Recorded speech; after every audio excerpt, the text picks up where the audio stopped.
Hey, everybody, welcome to Behind the Scenes, our weekly podcast where we talk about the intersection of pop culture, art, and big ideas. I'm your host, Sean Malone, creator of Out of Frame for the Foundation for Economic Education and the creative director of FEE. Here, as usual, fortunately, with Jennifer Mofasanti, now the director of communications for the Libertas Institute in Utah, and of course, our social media head and also editor of Out of Frame Shorts, Paul Nelson. How you guys doing? Doing real well. How was your? I know we talked about it a little bit last week, but your trip to Utah is continuing pace. I believe your husband is now in Utah. Is that correct? Yes, he's in Utah as we speak right now, because house hunting it's not the online shopping experience that you want. Let's be honest. Yeah. So we definitely want to go at least once. Yeah, so that's what he's doing right now. We have a house that we really like.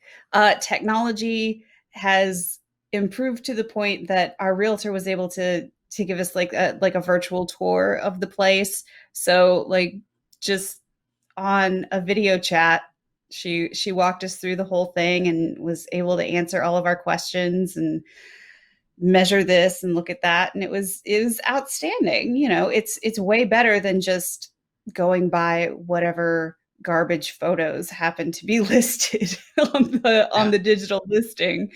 But it's a house is a big investment. You kind of want to see it in person before you fully commit to that sort of thing. So that is what my husband is doing right now. That's awesome. Mm-hmm. Paul, anything maybe not quite that exciting, but anything close to that exciting happening in your world right now? I know, Paul. So maybe you won't be hearing the bangs, but you'll probably be hearing some kids. That's because I work from home, as you can, the spacious basement here, the Nelson's residence, but it's still very loud. So you might hear some dogs, some kids, but nothing too bad. No sighting being put up today, though, fortunately. No. Yes. That is all done. That seems like an improvement, at least. For sure. Last time we were trying to record one of these episodes the other day, and then both Jen and Paul simultaneously had work being done on the houses, and it was not going to work. So that, by the way, is why we're not in studio today. Part of why we're not in studio today is just our schedule got really screwed up from trying to do that. So this is the only time we could kind of fit it in. But we will be back in studio next episode, I believe, the next couple episodes for sure. We are going to continue to be in studio after that, at least until Jen moves. And then it's going to be maybe a little bit, what we're going to try to do is actually have Jen as a disembodied head on a TV in the studio, which is going to be awesome.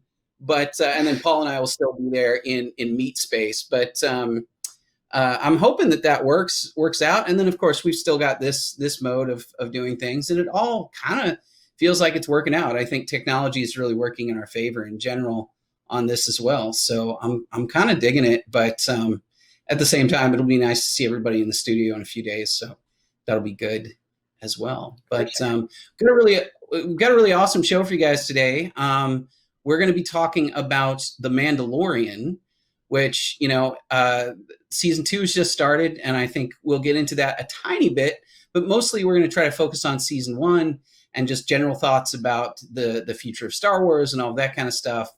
I think we've all got a lot of thoughts about that. We've had a lot of thoughts on it for a long time. In fact, if you guys recall, our first Out of Frame short episode was on The Mandalorian season 1. So here we are, sort of come full circle, and we're going to talk about that a little bit here and then get into that.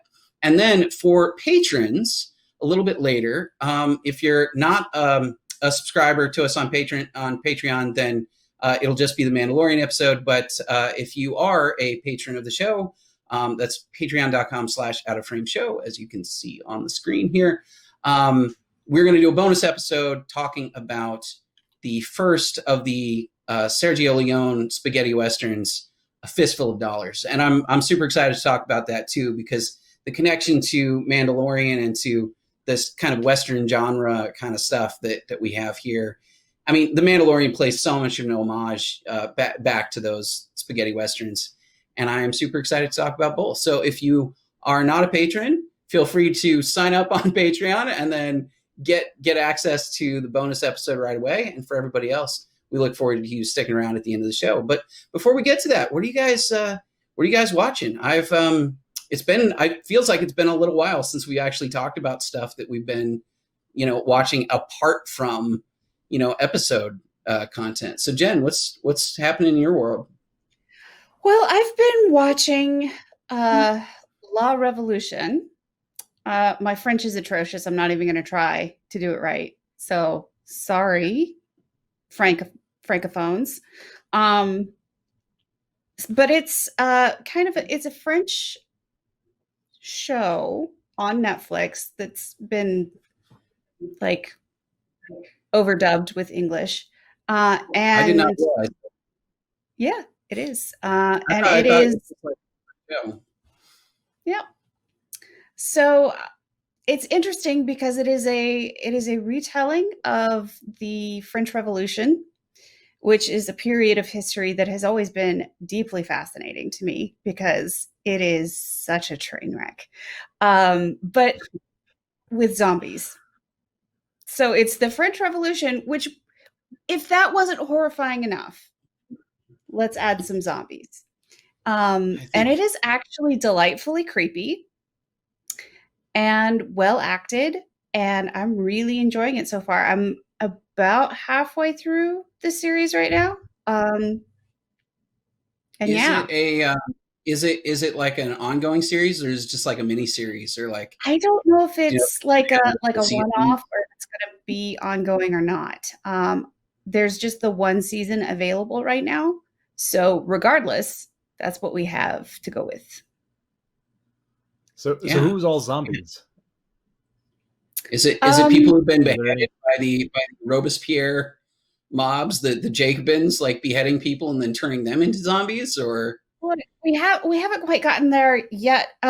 Where I'm at in the story, the revolution hasn't begun in earnest yet. We're seeing some stirrings. We're seeing some unrest. The fraternity exists, and they're, stirring up trouble. I think they're about to storm the Bastille. But some people, like just young girls, have been going missing, and nobody really knows why. But it's there's definitely like, hey, weren't you dead like 10 years ago? Kind of stuff going on, and right. It's pretty cool. And we have Dr. Joseph Guillotine himself in there trying to diagnose this weird virus that he's come across. It seems similar to rabies, but it's not quite the same. So it has it's a modern vibe. I'm really digging it. It's socialism. It's socialism. Yeah, fair. Man, French Revolution is really interesting. I was sort of lucky enough. This is actually something I've never talked about on either the show or really anywhere with like anything that anybody who's a fan of Out of Frame would probably have seen. Is that when I was in college, the head of the University of Nebraska's honors program, which I was in, was a man named Dr. Patrice Berger, who was a history professor, and his specialty was French Revolutionary history. And I took several of his classes over the time that I was in college. And I was a music major, but it was one of the electives that I actually really enjoyed and wanted to take. And his classes counted towards honors credits, which was, also a thing I had to do. But they were the best. Honestly, they're the best history classes I had by far. I had a couple others that were abysmal. I had as a tangent to a tangent, I had a history class that was supposed to be 40,000 years ago to like 10,000 or to like nearly the present. I think it was to like 2,000 years ago in North America. And you should never try to cover that amount of time span in history. It is a waste of time. It is none of it was. It was like the lightest, like lowest impact survey ever, and my teacher was terrible. But Dr. Berger was amazing, and it was because of Dr. Berger that I read a tremendous amount of French Revolutionary Enlightenment era literature.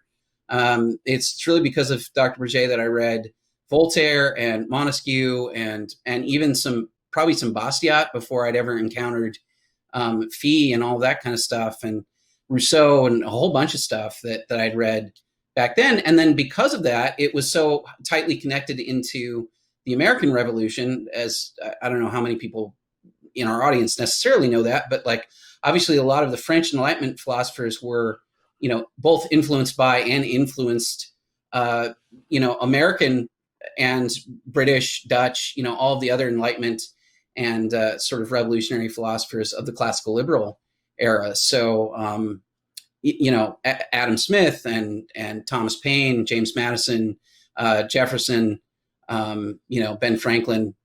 And so I read a lot of that just because of that class. So I think it's a really fascinating period.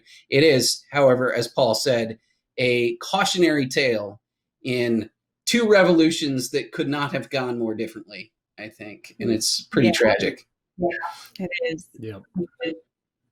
It also connected into my music studies a little bit too, because Beethoven, rather famously, Beethoven wrote his third symphony, which he titled Eroica, which was the heroic symphony, which he had originally dedicated to Napoleon, thinking that Napoleon was the liberator of Europe and the liberator of France and this great Enlightenment hero, and then scratched out his dedication after Napoleon declared himself emperor.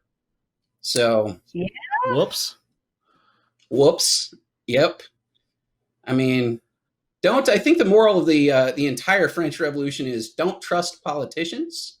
I feel like that would be a good lesson to learn. Yeah. But, that's an important one. I mean, obviously, also don't trust them. Yeah, don't look to the state to solve all your problems too. That would be another pretty good lesson. Yeah. Man, so this is not a very good segue necessarily, although speaking of zombies and death, the thing that I was actually going to talk about, a thing that my wife and I watch, is more in her wheelhouse than it is mine, but a documentary miniseries called I'll Be Gone in the Dark, which is it's based on the book of the same name from Michelle McNamara, who you guys may recall was Patton Oswalt's wife, who died really, really young. She died at like 44. And Michelle McNamara was a crime like a sort of investigative journalist, true crime writer. And I'll Be Gone in the Dark is about the Golden State Killer and this speaking of not trusting the state too much, a police officer who raped and murdered dozens and dozens of people. And it's nuts. It's like the whole story of like trying to find him and piecing together all these decades old clues and everything. And the documentary is great. And it's filled with, because Michelle had died before the guy was caught, but she played a really instrumental role in piecing together all the information that led to his arrest. So it really, really important story. And then you also get this like just a ton of pathos because of like Patton sort of reminiscing about his wife and like kind of everybody who was part of the whole thing kind of wishing she was there to witness him being arrested and tried and everything else. And yeah, I mean, it turned out to be a police officer. It's pretty crazy story, but a really good documentary. Pretty sure it was on Netflix. Definitely recommend that for people if you like true crime stuff. And I'm not like an enormous true crime fan, but like it was pretty interesting, pretty good. So totally recommend that. But with that said, I think we should get into The Mandalorian. What do you guys say? This is the way. Perfect timing. It's as if we planned it, but we did not. This is the way. Man, the Mandalorian, I'm sure most people who are listening to this probably already seen The Mandalorian, but I mean, one of the things, and I'll just flat out say like right off the bat, one of my favorite things about The Mandalorian is that the plot is so simple and so straightforward. And there is nothing complex about The Mandalorian, but every aspect of it is executed so well. So the story itself is just, effectively a bounty hunter who, has no allegiances and who is, he's a Mandalorian whose people are basically dead and extinct at this point, barely hanging on, and, taking commissions to go do bounty hunting work, and gets caught up in a quest to go find everybody's favorite character in the world now, Baby Yoda. And that's literally the whole story, is Mandalorian finds Baby Yoda, decides not to fulfill his contract because Baby Yoda, and then, goes on the run to save Baby Yoda. It's like the simplest, most straightforward story imaginable, and yet it is just so well executed. And I was really blown away by the first season. I think most of us were, but I'd love to hear you guys. I mean, we've talked about this a lot, but I think let's just start there. Like, basic thoughts on season 1, Paul. Yeah. So Mandalorian is probably the best. It's the best Star Wars live action product that's been put out since the original trilogy. I feel pretty comfortable in saying that. And I think what I like so much about it is that in this point of our time in our timeline, it is refreshing. Every TV show I feel like it's dark, it's anti-hero, it's this trying to be too cute by its just trying to do something that it shouldn't be. And Mandalorian excuse all that and says, no, we have a simple story. We're going to tell it really well, and it works. And also, it's just because it's in Star Wars, and you don't need to explain. It's just spaceships and laser guns. I mean, it's pretty fun already by itself, but it's not bringing in midi-chlorians yet. Hope not. Yeah. But it's just, this is the story we want to tell, and they tell it. And that in this day and age is very refreshing, because I really can't think of a show with this big of a show that is like this. I like immediately goes to like Breaking Bad, House of Cards, like the shows like that, where it's just, everything kind of sucks. Yeah. But this is, the world budget, that's set in is. I was going to say the budget feels like really substantial. I actually didn't look up what the total budget of The Mandalorian is. I know it was really high, but it feels like really no expense was spared at any point on the costumes or the sets, or, we've talked, I mentioned this in the Out of Frame episode.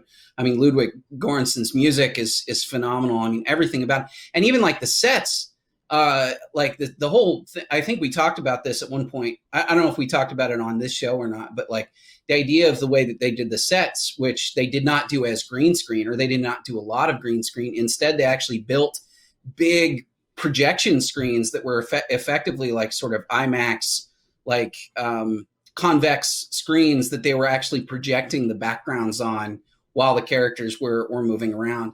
It is like technologically groundbreaking. Like there's all kinds of stuff that they did for the show that makes it really, really incredible. And once again, kind of going back to that early Star Wars, everything feels real because they're actually interacting with props and models and physical puppetry and all kinds of stuff that, we kind of got away from. Certainly we got away from the prequels, and we brought back obviously with the new trilogy, but the new trilogy just had so many other problems that, and having a complex, like ludicrous story that really it didn't need to have.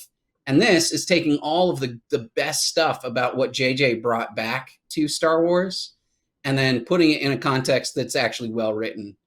and executed in a way that's so great. But yeah, I'm really thrilled with it. Jen, I'd love to hear your thoughts too. Oh man, I have been a Star Wars fan since I was a young child, and just to have been hurt so repeatedly by this franchise, just over and over again, like I'm in some kind of weird abusive relationship with George Lucas. It's bad. It's bad. And then The Mandalorian comes out. I'm like, I don't know. I've been hurt before. And to actually to have that promise fulfilled, you know, to have a simple story with clear-cut villains and heroes and character development and, you know, people grappling with tough choices, and it's so beautiful to look at as well. And the Western vibe of the whole thing just makes my heart so happy, because I'm also a big fan of Westerns, you know? And I may be one of, I don't know, 3 people younger than, call it age 60, who's actually seen the original 3:10 to Yuma. Like, I love it. I love it. There's nothing about it that I do not love. Yeah, you know, the Western thing is really interesting to me too, because so like The Mandalorian's written by and created by Jon Favreau, who you guys probably all know at this point is one of my all-time favorite directors and who I love to death. And then it's directed by Dave Filoni, who played a really big role on Rebels and Clone Wars, the animated shows. So it's really by a couple people who've really lived in the Star Wars universe for a long time, really, really deeply love it, and also very, very good writers and showrunners and everything like that, which that I think plays a big role into it. But I also think that like taking it back to Lucas's sort of original mix of influences, right? Like so much of what George Lucas was sort of influenced by were, you know, not only Westerns, and that comes through very clearly in a lot of cases, but also Kurosawa and a lot of the Japanese sort of samurai films, and but all that stuff is super well connected because, you know, obviously Seven Samurai and you know, the Magnificent Seven are basically the same story. They're retold in a different genre and a different culture, right? And what, you know, Lucas did was basically just take all those influences and set them in space and do kind of new cool things with them, which works, you know, and it worked super, super well. And then we've kind of lost the plot on some of that stuff. We lost the simplicity of the storytelling, and it turned into like this kind of soap opera version of like whose father is this and who's related to this person, and, you know, what did this person do, you know, and it's kind of like that's how I feel like that's how we ended up with you know, Ray Skywalker, Ray who went from like being rumored to be a Kenobi to a Palpatine to a Skywalker kind of character. Like it really just feels like they're just throwing everything at the wall at that point. And then to take it back to something where it's just a very skilled and very, very good, strong character with a very rigid moral code, which I think also contributes to this a ton, because I think having a character that is that specific, man, especially for a character where you never see his face, like that is so incredibly important. And then to have him not be a superhero either, like he's very talented and he's very good, but he also gets beat up constantly. He gets wrecked all the time. And not only physically, personally, like does he lose fights, which happens, but also like he gets taken advantage of. You know, it's not just like a physical thing. It's also like he gets tricked and like people steal his stuff and like take his ship and you know, kind of like all of those things make for a really dramatic story without it needing to be a complex story. His mission is clear. His motivations are clear. I know where he's going. I know what he's trying to accomplish, but also he's just facing obstacles the whole time, which it's very classic storytelling, and yet it works and it's great. Yeah. Yeah, And I feel like Hollywood go ahead. kind of lost that. Sorry, Hollywood kind of lost the way on that. That they try to, I don't know. It's just this need to try to be smarter than everything that happened previously. When we've been telling stories for all of human history, and we know what a good story is. So we don't. It's hard. Don't try to reinvent the wheel when the wheel is fantastic. Just like George Lucas did previously. You can make tweaks to it to put your little spin on it, but it doesn't. You don't need to throw everything out. Everything's bad is good. Like, just tell a good story. Yeah, I think to your point about the not having him actually be an anti-hero, which you'd think in a way he kind of is, because he's a bounty hunter and he's like not like a traditionally good guy. But it's not that. He's just not a squeaky clean good guy. He is very much a good guy in this story. It's just that he didn't have a reason to be heroic prior to the events of the series. Right. I think he was just kind of getting by and existing in this kind of broken universe, right? I mean, this is set after the fall of the Empire. It's and actually, by the way, not to spoil season 2 too much, but actually on the second episode of season 2, we encounter some New Republic X-Wing troops, which I thought was really interesting, because first it's just kind of fan service to see X-Wings, but it turns out they're representatives of the new government, kind of trying to hunt down ex-Imperial, like stormtroopers or whoever used to be part of the Empire. And they're trying to figure out whether or not he's a part of that or not. And that's neat to me too, because it really gets back to the point of like, this is the world we inhabit right now. We're in a world that has very little political stability, very little certainty. There's a lot that's in flux, and that's a huge component of the story, because the whole thing with the child is like remnants of the Empire trying to get their hands on this, I guess what we assume is, either, I want to talk about this too. I don't know if we're still, I assume that the child is a completely new character. It's just another member of Yoda's species, but there's also the question of like reincarnation and things like that I still don't know anything about as far as Yoda's, because Yoda's so mysterious anyway. I think there's only one other character in the entirety of the Star Wars universe that is from that species, the Yaddle character, who I think was just in the Christmas special, which is horrifying. But I don't know. I mean, we don't really know anything about it other than the fact that it's like a baby that has very, very strong force wielding powers, which is also a pretty good gimmick, really. Yes. Yeah. I really hope it's an original character. I do too.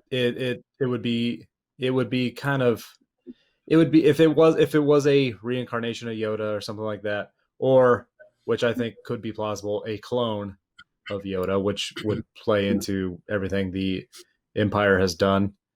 But I hope not. I just hope I hope they keep it to new characters, stuff like that. And I think that's my biggest concern moving forward, is that they will start bringing characters back to pay fan service, and it kind of dilutes the story.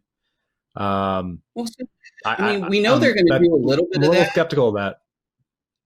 I mean, we know they're going to do a little bit of that because it looks like they're going to bring in Ahsoka Tano from Clone Wars and Rebels and stuff.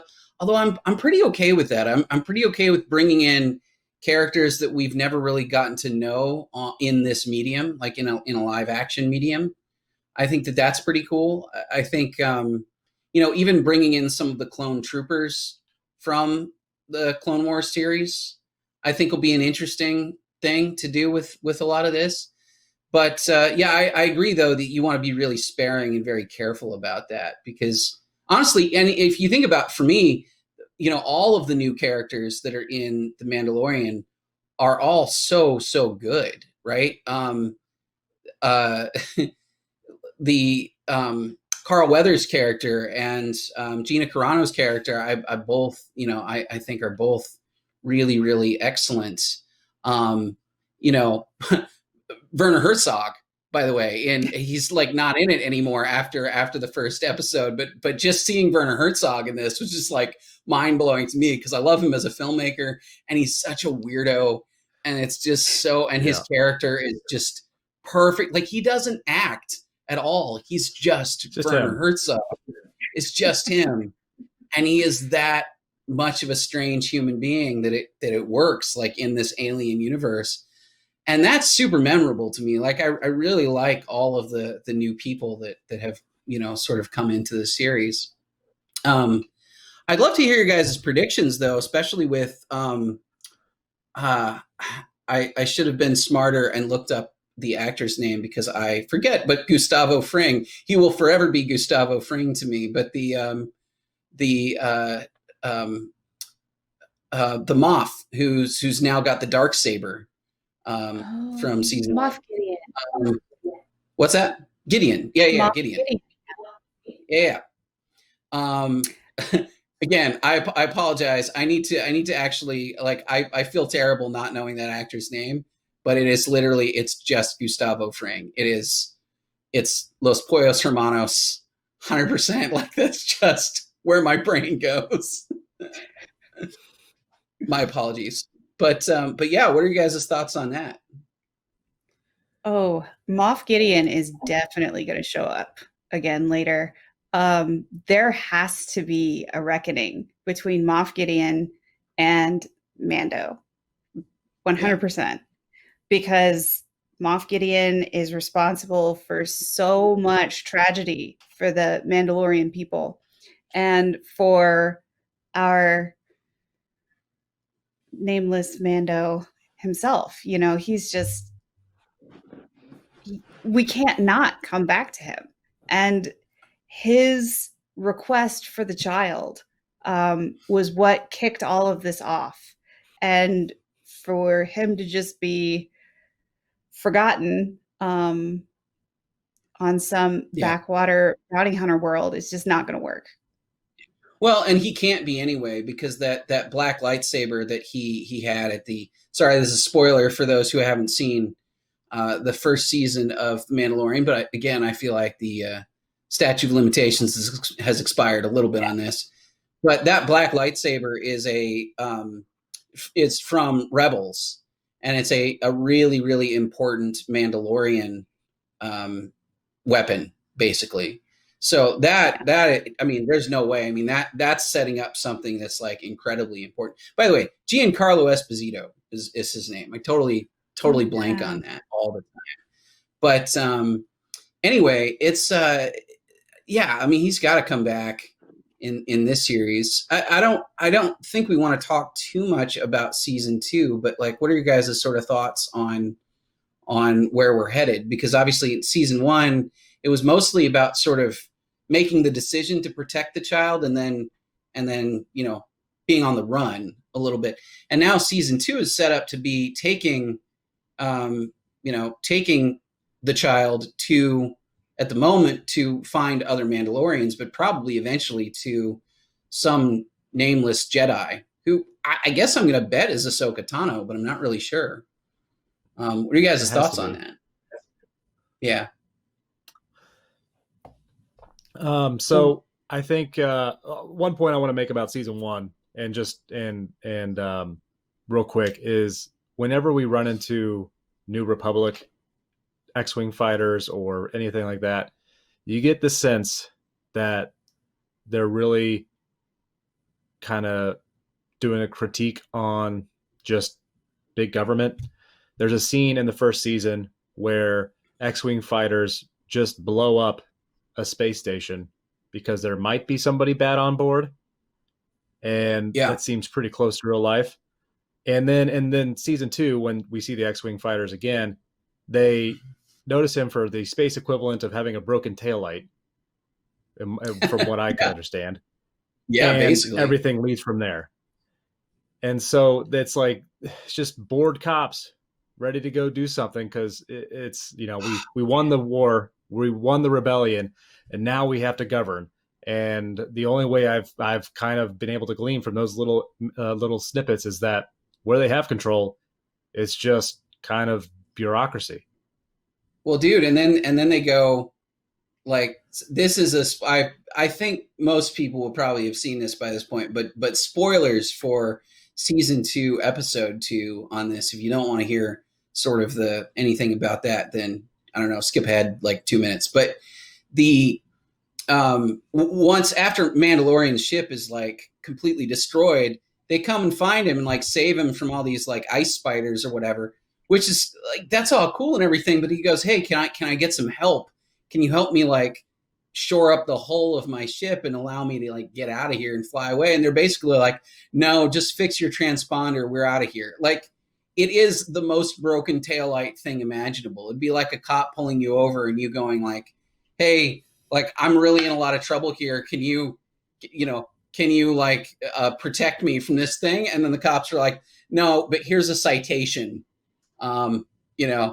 Drive safe. I'm off. It's like, it's the most bureaucratic thing imaginable and the most sort of heartless, careless thing. And I actually do appreciate that about that. I mean, I think this was the very, very first episode of Out of Frame was about Star Wars, and it was about the what actually makes the Empire bad. And what's funny is that, like, I got so much criticism for that episode from people who were like, well, they blew up a planet, so obviously it's bad. But that wasn't my point, right? Like, what I was expressly trying to get at was, outside of the warfare aspects of it, what was the Empire doing that made people want to rebel against it in the first place?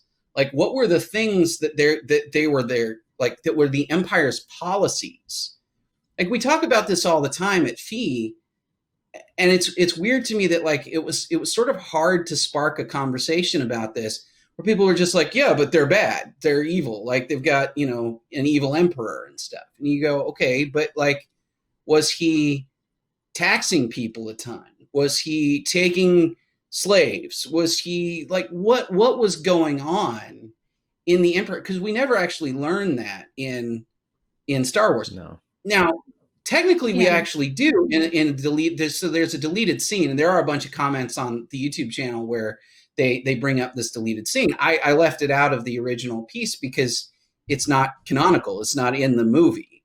But there is a deleted scene where Luke Skywalker is talking to, I think, Biggs at like a local bar or whatever on Tatooine, and they're talking about how the Emperor is preventing trade and like taxing everybody a ton, and actually it does get to the answer to the question that I was asking, which is like, why?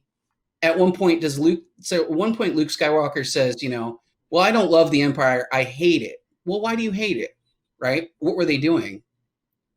And so, I came to the conclusion, especially once you start bringing in things like what happened with the First Order and conscripting children to become soldiers, and and in the prequels where you're seeing trade restrictions and all of these other things, it becomes more clear why people would hate the Empire.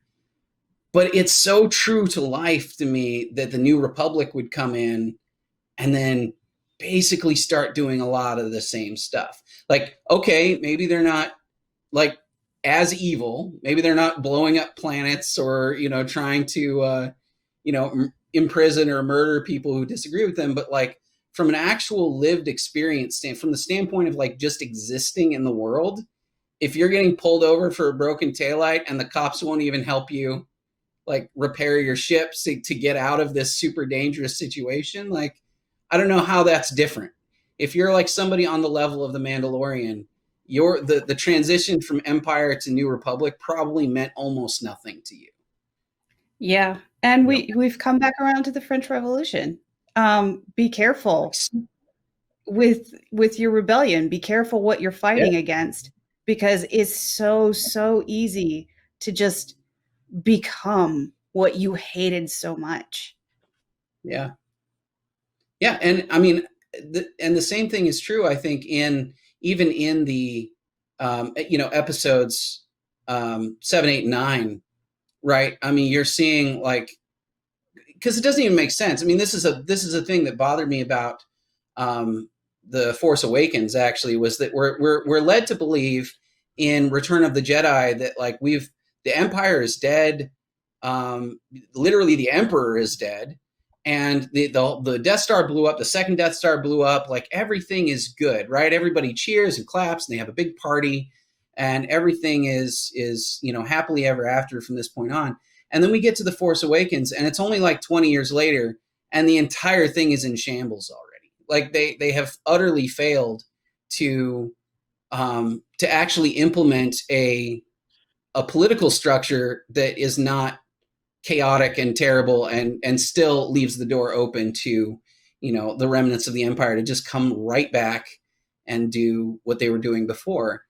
That, I mean, in a way, that's very true to life, but in a narrative standpoint, it really undercuts the sort of what happened in Return of the Jedi, which that's what kind of bummed me out about it, because it's like at this point you should have a stable government, and then maybe if you want to say there's a fringe group on the outside who's trying to wreck what you've been able to do, except for JJ, and then more so Rian Johnson ended up making it seem like it's the resistance now, as if they hadn't already won everything. Now they're the tiny little, upstart resistance against this big evil empire again, even though the evil empire got destroyed, a few years earlier. Like that stuff just doesn't make any sense.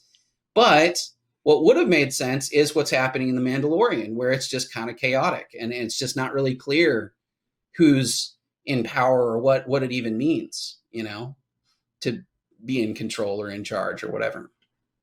Yeah, I'm actually nothing about really 7, 8, 9 makes sense.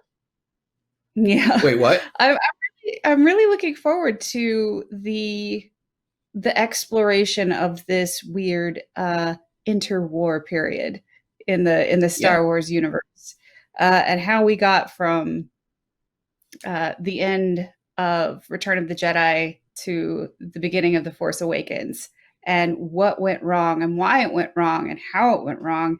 And there are options there. Like there can be some really fascinating things that can play out, and some really important lessons that can be shared through this medium. And I'm hoping against hope that they don't screw it up. The Mandalorian gives me hope that it's not going to be an absolute shambles to get there. Yeah, me too. Would you say I definitely it's your only hope? Possibly. For Star Wars, as a Star Wars fan, I think The Mandalorian is the only hope of saving Star Wars.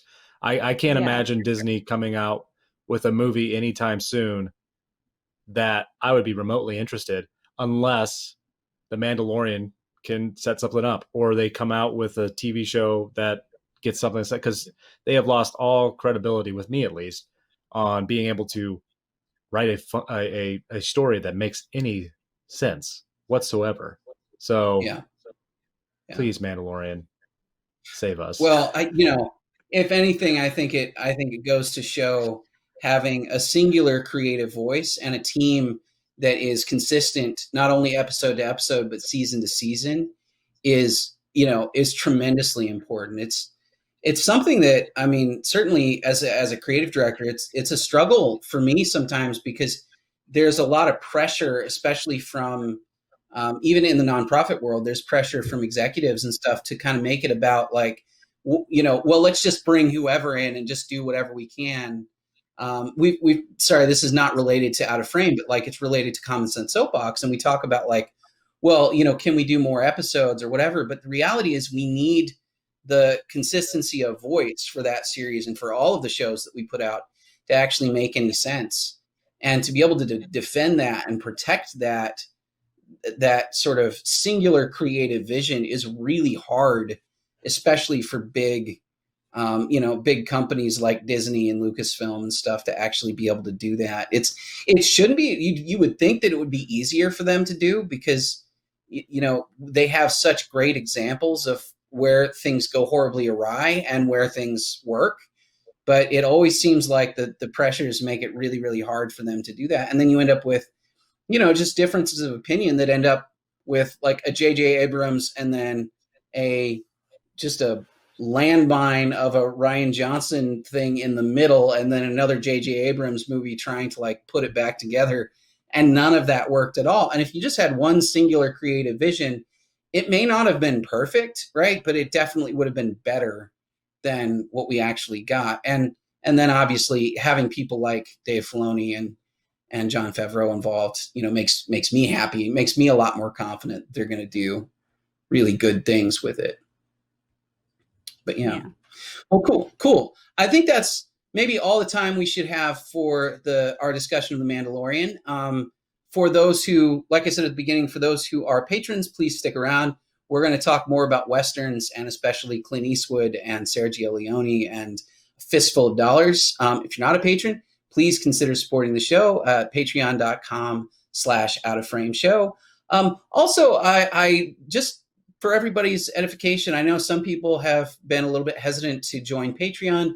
We're looking into adding like a subscribe star and maybe a couple other options for people if they want to support the show, but they don't want to go through platforms like Patreon where they've kind of booted some people for, effectively wrong think. And I get that. I totally understand why you'd be a little bit reticent to participate on those platforms, but we're going to try to make it easier and easier for people to support the show and to communicate with us and to just participate in all of these things. So apart from that, definitely check out new episodes of Out of Frame on YouTube. Check out our new Out of Frame Instagram and Twitter accounts.